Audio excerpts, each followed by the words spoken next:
우리는 사도행전을 읽으면서 똑같은 사람인데 복음서에서 이들 제자들이 모습하고 사도행전의 모습이 너무 다르다는 것을 알게 되었고, 그래서 도대체 무엇이 이들을 변화시켰는가를 질문하지 않을 수가 없습니다.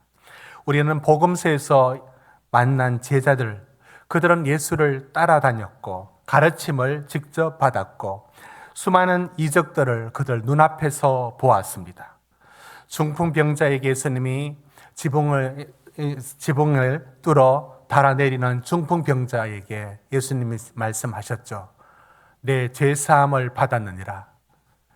사람들에게 예수님은 당신이 누구신가를 드러냅니다. 그 이후에 그 중풍병자를 낫게 하심으로 예수가 누구신지를 언제나 저들에게 전해주는 것을 예수님은 중요하게 여겼습니다. 한 번은 12해 혈루증을 앓았던 여인이 그 제자들을 비집고 와서 예수님이 옷자락에 손을 대면서 그때 예수님이 돌아서면서 내 여자야 믿음대로 되었지어다 라고 했을 때 그 깨끗이 낫는 그 여인의 모습을 바로 옆에 섰던 제자들은 그 자리에서 다 보았습니다. 바람과 풍랑을 잠잠하게 하실 때 고물에 누워 계시던 주님 앞에 그들은 그 같은 배를 타고 그 배가 침몰할 것 같아서 어서 주님 어서 일어나서 우리를 도와달라고 말할 때 주님이 일어나서 바람과 바다를 꾸짖으시니까 마치 어른거리며 달려들던 사나운 개가 주인이 가만히 있어 하니까 조용해지듯이 금세 파도가 쉿하며 조용해졌습니다. 그들은 그것을 보았습니다. 그들은 그것을 그 자리에 있었습니다. 그러나 그들은 여전히 두려워했으며 언제나 의심했으며 예수님 말씀에 대하여 무지했으며 예수님 말씀을 따르는데 온전하지 못했습니다.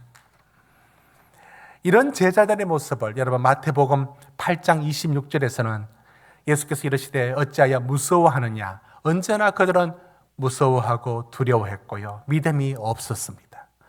마태복음 14장 30절에서 보시면은 베드로가 믿음으로 가는 것 같았지만 물에 빠지는 것을 보고 그러면서 주여 나를 건져달라고 말을 하는가 하면은 마태복음 16장 22절 23절에 보면 베드로가 예수님을 붙들고 주여 그렇게 하지 말라고 십자가를 이해하지 못했고 십자가를 받아들이지 못했던 베드로가 저렇게 항변했고 마태복음 26장 56절에 보면 결국 그들은 예수님을 다 떠나고 도망가 버립니다.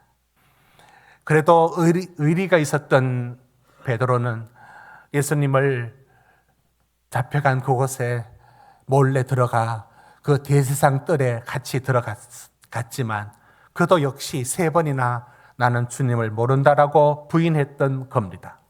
이처럼 복음서에서 만난 제자들은 들어도 듣지 못하고 보아도 보지 못하고 깨닫지 못하고 여전히 두려웠고 그들은 눈앞에서 예수님이 누구를 살리시는 것을 보면서도 그들은 여전히 의심했고 주님을 따르는데 실패했습니다. 그런데 이제 우리가 읽게 되는 4장 5장, 오늘 저는 4장 5장을 여러 번 왔다 갔다 하면서 오직 4장 5장에 있는 말씀을 여러분이 약간 번거로울 정도로 좀 자주 보는데 오늘 그런 마음 각오해 주시고 따라와 주시면 좋겠습니다.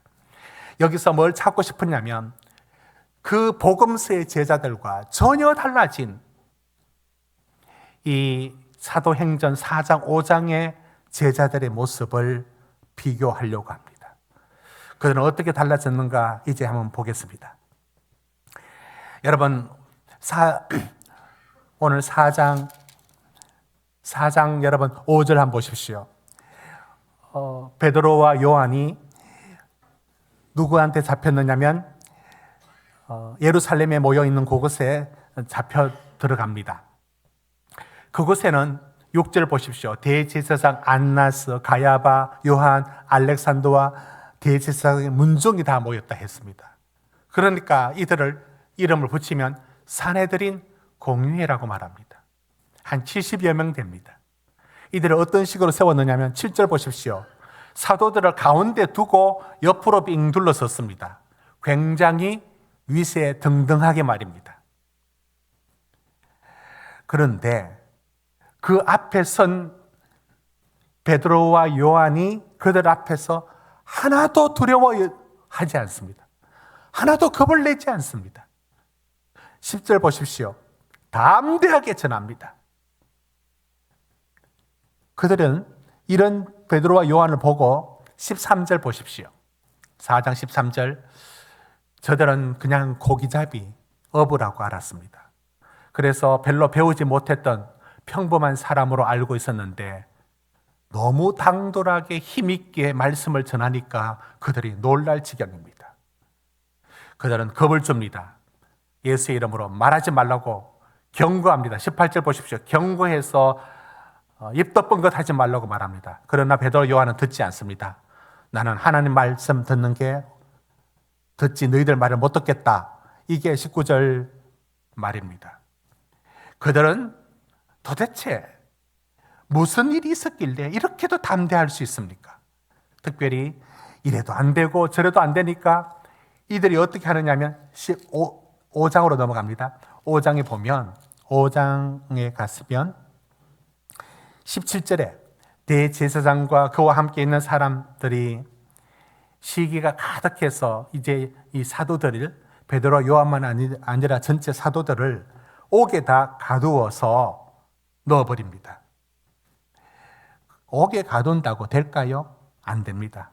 여러분, 옥에 갇혀서 나올 때 하나님의 역사 19절 보십시오. 주의 사자가 옥문을 열어서 자동문처럼 서르르 열리니까 다 나왔습니다. 그러면 탈옥했으면 도망가야죠. 어서 집으로 가서 피신해야죠. 그렇지 않습니다. 어디로 가는가 볼까요? 21절입니다. 21절 보십시오. 어디로 갔나요? 새벽에, 그것도 새벽에 성전으로 곧바로 갑니다. 여러분, 이 사도들을 누가 막겠어요? 옥에 풀려서 나오자마자 새벽부터 성전에 가서 복음 전하고 모이고, 그들이 이래도 안 되고 저래도 안 되니까 어떻게 하느냐면 안 되겠다. 이들을 제거하자. 그래서 33절 보십시오. 사도들을 죽이려고 합니다.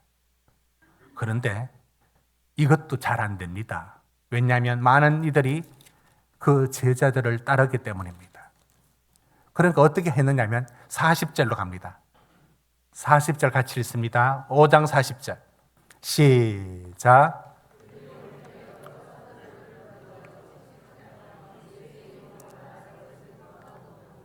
여러분, 채찍질을 했어요. 여러분, 채찍질 할 때 옛날에, 요즘은 못하죠. 초등학교 때 숙제 안 했을 때 이렇게 손바닥 맞고 어떤 무서운 선생님은 손등을 때렸습니다. 여러분은 손등 맞아본 적 있습니까? 저는 자로 손등을 맞아봤습니다. 그 선생님은 아주 무서웠습니다. 여러분, 지금 사도들을 손 내밀어 탁탁 이런 식으로 때렸다고 보십니까? 아니에요. 채찍질로 때리면 피멍이 들고 피가 터져 나오고 죽으라고 때리는 게 채찍질이에요. 채찍질을 했어요. 그런데도 여러분, 이게 이해가 됩니까? 41절 보십시오. 채찍질 맞고 나오는 그들의 얼굴 표정 한번 보시라고요. 이거 아무도 원망 안 하고요. 내가 왜 이런 꼴 당하느냐 원망하는 사람 아무도 없고요. 오히려 이걸 받는 걸 기뻐하면서 얼굴이 스데반이라면 천사의 얼굴처럼 밝고 기쁘게 나오고 있습니다. 채찍질 맞고 나오면서 말이에요. 여러분, 이들을 이해할 수 있겠습니까? 도대체 무엇이 그들을 이렇게 바꾸어 놓았을까요? 이렇게도 거침없게 만들어 놓았을까요? 우린 그걸 찾고 싶습니다. 여러분, 4장, 5장 오늘 여러분 왔다 갔다 한다 했습니다. 한번 찾아보겠습니다.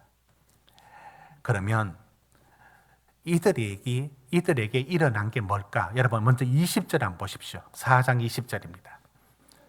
우리는 보고 들은 것을 말하지 아니할 수 없다. 여러분, 그들이 뭘 봤어요? 뭘 들었어요? 뭔가 있었어요. 그게 뭔지 이제 찾아가 보겠습니다. 지금부터 성경 공부한다 생각하시고 여러분 찾아 읽는 번거로움을 각오해 주십시오. 2절입니다. 4장 2절입니다. 여러분 그들에게 무슨 일이 있었는지 한번 봅시다. 4장 2절 시작. 예수 안에 죽은 자의 부활이 있다고 백성을 가르치고 전함을 시라하여. 여러분 그들이 예수 안에 부활이 있다, 예수가 살아났다, 그걸 전하고 있습니다. 여러분 10절로 가보십시오. 이렇게 대놓고 얘기합니다.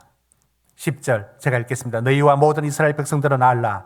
너희가 십자가에 못 박고 하나님이 죽은 자 가운데서 살리신 나사렛 예수 그리스도의 이름으로 이 사람이 건강하게 되어, 이 사람이라고 말한 것은 여러분 3장에 일어났던 40년 동안 한 번도 일어나보지 못했던 그 장애인을 말합니다. 성전 미문에 있었던 그 장애인을 말합니다. 그것도 다 뭘 때문이냐면 우리 주님 십자가에 못 박았지 너희들이.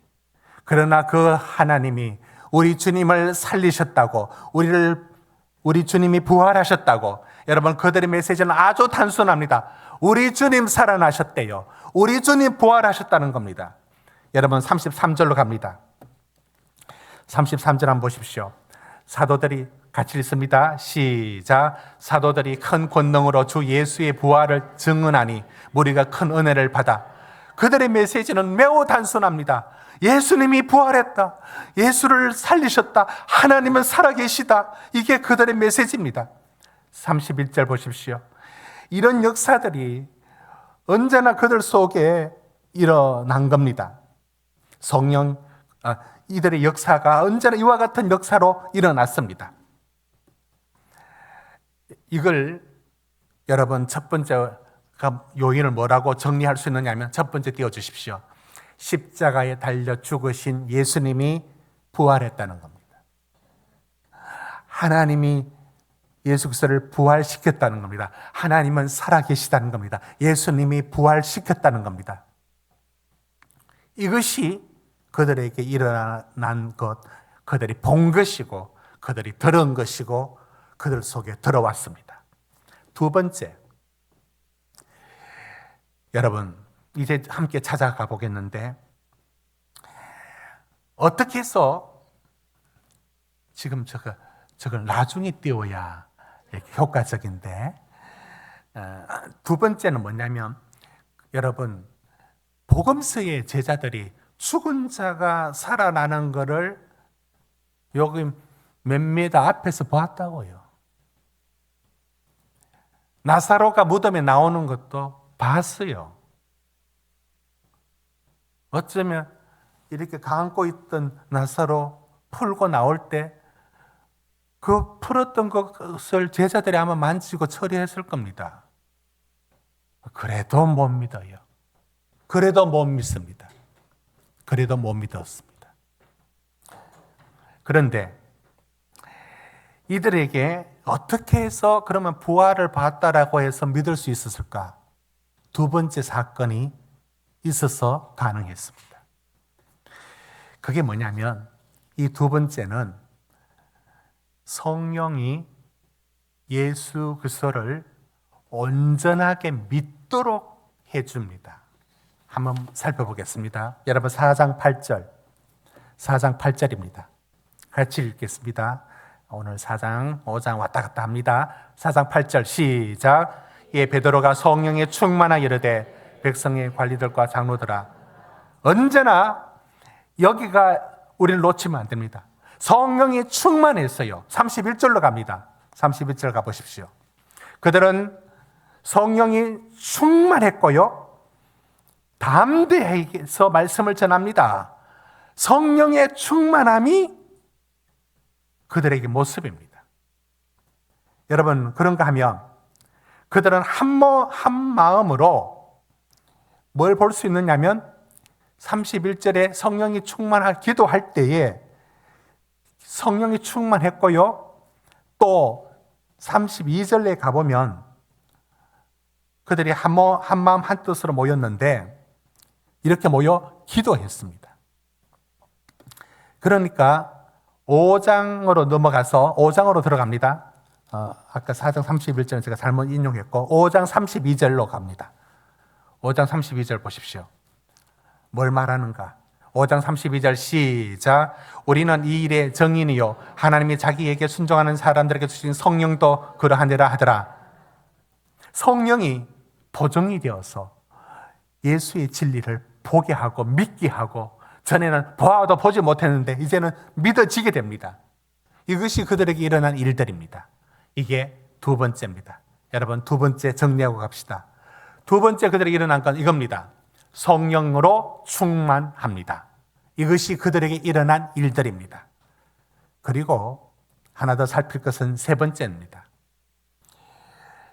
무엇이냐면 바로 그들에게 경험이 몇몇 사람의 개인적인 경험으로 끝나지가 않습니다.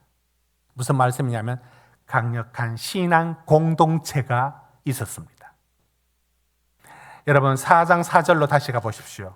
4장 4절로 그들은 모인 사람이 약 남자만 5,000명, 그러니까 만여 명이 모였다는 거죠. 적지 않습니다. 자, 이들이 모였는데 뭘 하느냐? 이들 공동체가 23절 갑니다. 4장 23절. 이 문제를 두었을 때 한마음으로, 24절 한번 보십시오. 한마음으로 하나님께 기도하고요. 32절로 갑니다. 한마음과 한뜻이 되어서 서로 교제하고 통용하고 서로 나누고 모이기를 힘쓰고, 뭐냐? 공동체가 모닥불이 꺼지지 않는 것은 그 모닥불이 모여 있으니까, 그런 원리처럼 그 공동체가 몇몇 사람이 그런 일을 체험했더라 끝. 그게 아니라 공동체가 끊임없이 그 열기를 유지했습니다. 5장 42절만 하나 더 살피겠습니다. 5장 42절입니다. 뒤로 가서 같이 읽습니다. 시작. 그들이 날마다 성전에 있든지 집에 있든지 예수는 그리스도라고 가르치기와 전도하기를 그치지 아니하니라. 여러분, 이것이 그들은 날마다 모여 이곳에서 뜨겁게 기도하고 가르치고 서로 말씀을 나누고 서로 교제하고, 여러분 이제 세 가지가 무엇인지 요인을 우리는 찾았습니다. 첫째는, 다시 한번 보여주십시오. 첫째는 십자가에 달려 죽으신 예수를 하나님이 살리셨다. 예수는 부활했다. 곧 하나님은 살아계시다. 이게 그들 속에 있었습니다. 그들에게 일어난 두 번째는 그것이 믿어질 때는 성령으로 충만했습니다. 성령이 아니고는 주님을 그리스도라고 받아들일 수가 없다라고 말하는 구절이 저것 때문에 가능합니다. 성령이 믿도록 합니다. 성령이 온전히 믿도록 해주십니다. 그리고 세 번째가 그 신앙이 몇 사람의 체험으로 끝나는 게 아니라 지속된 것은 성령의 공동체가 함께 모이고 함께 있었기 때문에 그 모닥불이 탈 수 있었습니다. 여러분, 이 세 가지를 붙들고 이제 저는 우리 삶의 도전을 찾아가 보려 합니다. 우리의 신앙이 믿는다고 믿는데 복음서의 제자들처럼, 아니 안 믿으려는 건 아니에요. 믿으려고 하는데 안 믿어져. 봤는데도 못 믿어. 이게 복음서의 제자들이었어요. 그런 모습이 사도행전에서 4장 5장에서는 사도들이 완전히 달라서 있습니다. 그 요인들이 이 세 가지가 그들을 변화시킨 겁니다. 여러분, 저는 이 말씀 속에서 이것 중에 하나라도 빠져 있으면 종교적인 신자는 될 수 있어요. 나름대로. 이걸 제가 나쁘게 말하는 건 아니에요. 단지 거기 머물러 있다는 게 아쉽다는 거예요. 그 신앙의 담대함, 채찍질 받고 나오면서 웃으면서 나 감사하고 찬양하는 거, 이거 맨정신으로는 안 됩니다. 이게 바로 뭔가 일어난 겁니다. 우리에게 이런 세 가지가 필요한데, 여러분, 첫 번째가 이거 아닙니까? 예수님 부활했다.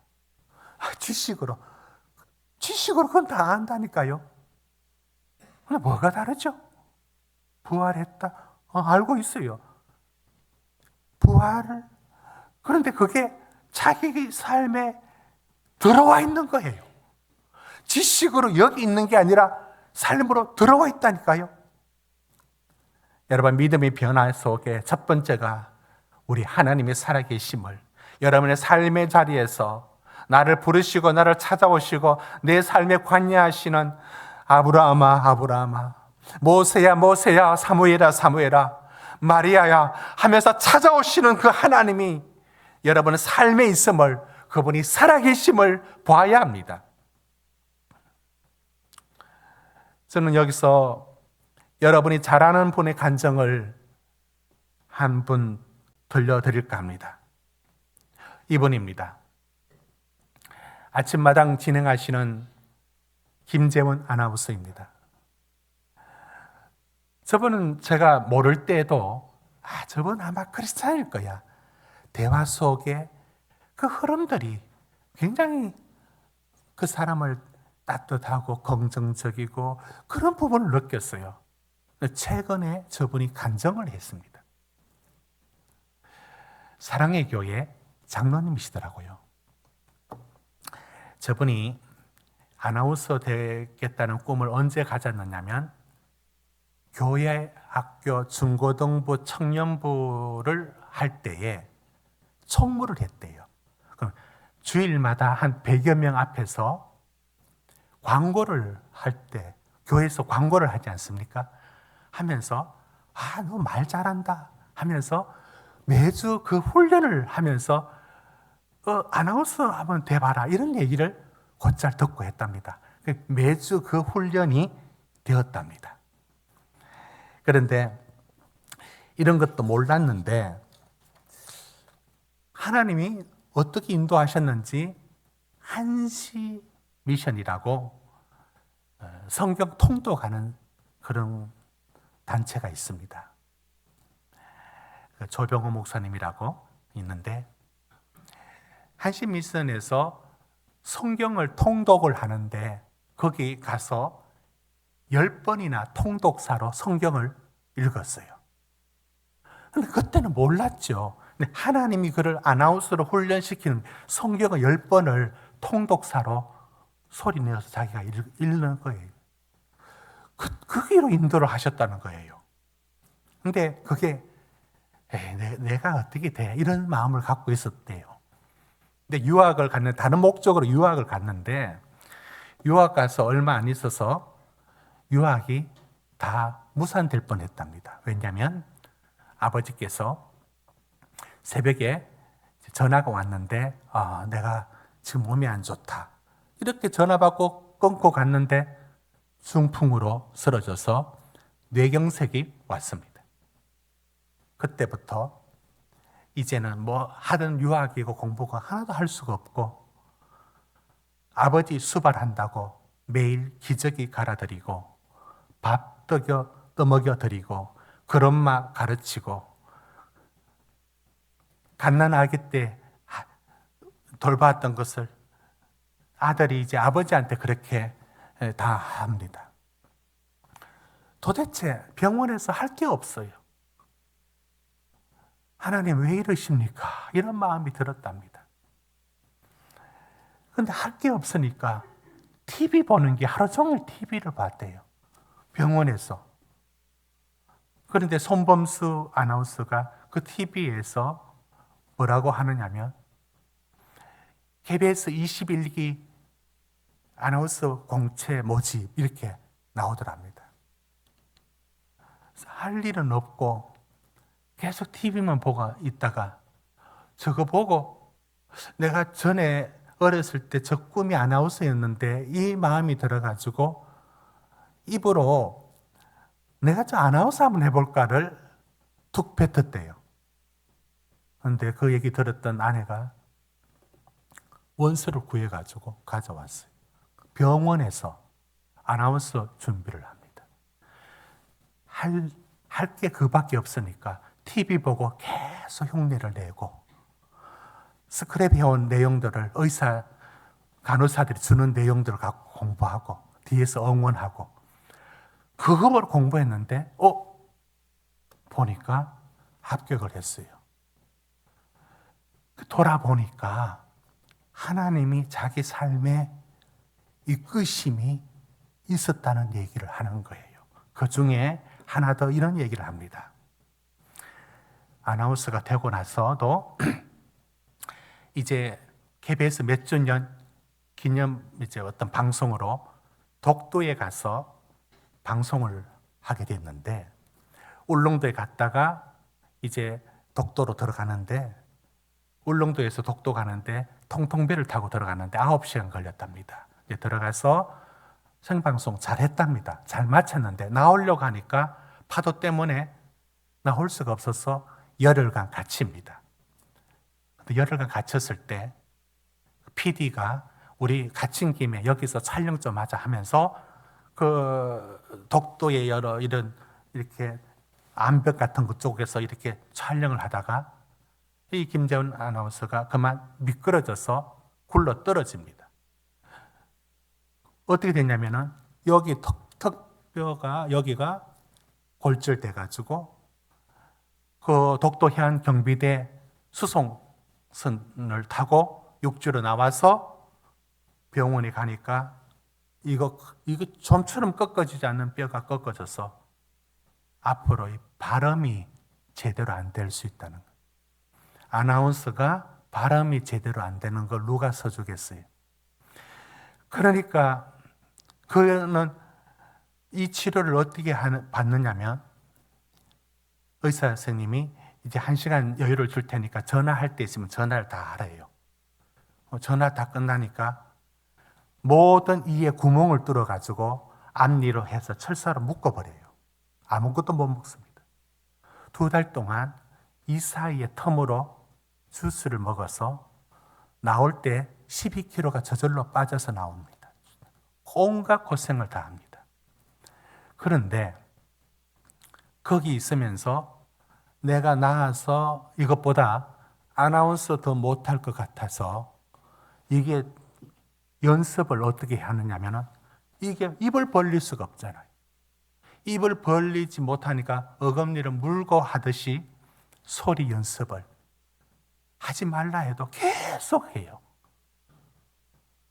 그리고 퇴원해서 나왔어요. 바람이 세면 큰일 난다 싶어서 늘 걱정하고 있었는데 아나운서들은 이제 1년에 한두 번씩 이제 병원 치과 의사가 와서 이 발음 교정에 치과를 이걸 봐준답니다. 그래서 발음을 하는 부분들을 이렇게 좀 전문적으로 진단을 받아준답니다. 근데 한 번은 서울대 치과 의사 담당의가 와가지고 발음해보라 하는데 발음이 아나운서 중에서 제일 정확하고 너무 잘 나온대요. 그래서 어떻게 이러냐고 하면서 본인이 이런 얘기를 해요. 내가 독도에 가서 이런 일이 있었다고.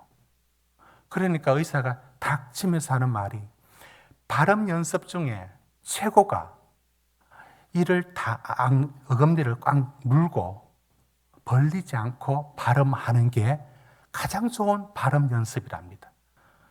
그래서 더 좋은 발음으로 나오게 된 거예요. 이분이 하는 얘기가 그겁니다. 하나님이 내 인생에 들어와서 일을 하시더라는 거예요. 내 인생이 내가 꾼 꿈대로가 아니라 그분이 내 삶을 인도하시고 이끌어 가시더라는 거예요. 그분은 새벽에 일어나면 걸어서 상암동에서 여의도까지 걸어가면서 찬양하고 기도하고 그날 만날 사람들 아침마당 준비하고 섭니다. 그 밝은 얼굴이 거기서 나왔구나 싶었어요. 여러분, 하나님이 내 삶에 들어와 이런 감정들이 몇몇 사람의 얘기가 아니라 예외 없이 하나님이 우리 인생에 들어와서 살아 역사하고 있음을 봐야 합니다. 그 하나님의 역사하심이 내 눈에 들어오고 그게 누적됩니다. 이번 일도 저런 일도 이것도 이러면 점점 더 깊어져서 살아계신 하나님이 지식의 하나님이 아니고 내 안에 살아계신 거예요. 그 하나님이 자기 삶의 역사를 하는 겁니다. 그게 보여지고 그게 믿어질 때 우리 삶에서 복음서의 제자들처럼 믿는 듯 하면서도 못 믿는 그 모습이 아니라 믿음의 담대함으로 살아갈 수 있습니다. 여러분, 두 번째 그 변화시킨 요인이 무엇이었습니까? 성령의 충만함이었죠. 그러면 이렇게 말합니다. 하나님이 내한테 성령을 많이 안 주셔가지고 나는 그렇게 믿음이 안 좋다고 그렇게 말할 수 있을까요? 성령을 받아라, 성령을 구하라, 성령을 찾아라. 내가 너에게 이르노니 성령을 받아라. 여러분, 오순절 이후에 성령님은 우리 속에 문 밖에 서서 두드리노니 누구든지 문을 열면 내가 들어가서 그와 함께 먹고 마시리라. 성령은 우리에게 주신 바가 되었고 약속되어 있습니다. 성령님이 내 안에 역사하지 않으면 온전히 예수를 믿을 수가 없어요. 믿는 듯 사실은 안 믿어. 기적을 봐도 똑같아. 그런데 그 성령님이 우리에게 약속을 했지 않습니까? 구하는 자에게 성령을 주시지 않겠느냐고. 여러분, 고린도전서 12장 3절 보십시오.